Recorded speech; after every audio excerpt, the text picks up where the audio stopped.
କହିଲ ତୁମେ ମୋ ଆଗରେ ଅଭିନୟ କରିଲ ନା, ତୁମେ ମୋତେ ମିଛ କହିଲ ନା।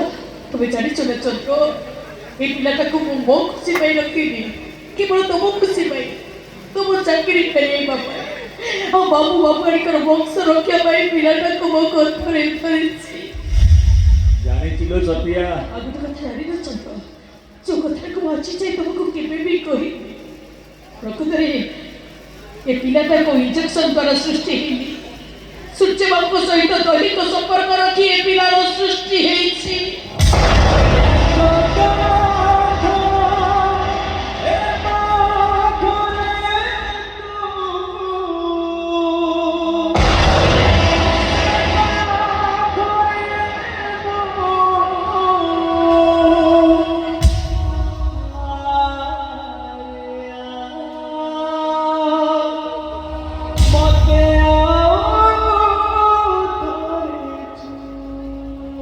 শুনি সারা পরে ମୋ ଇଚ୍ଛା ହଉଛି ତ ଗୋଡ଼ ତଳେ ପଡ଼ିଯିବା ପାଇଁ।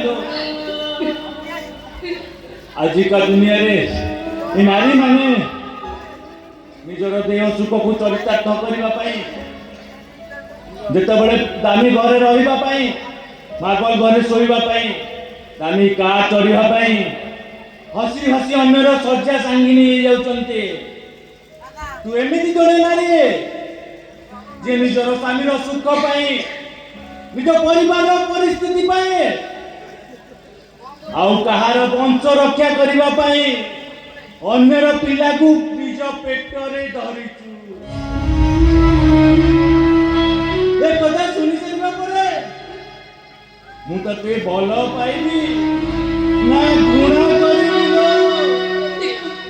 ଇଚ୍ଛା ଯଦି ହଉଛି ମୋତେ ଘୃଣା କର, ଓ ମୋର ପାଇଁ ମୋତେ ଶାସ୍ତି ଦିଅ, ମୋତେ ମାର, ହେଲେ ମୋ ପିଲାକୁ ତମେ ମାରି ଦିଅନି, ମୋ ପିଲାକୁ ମାରି ଦିଅନି ତମେ।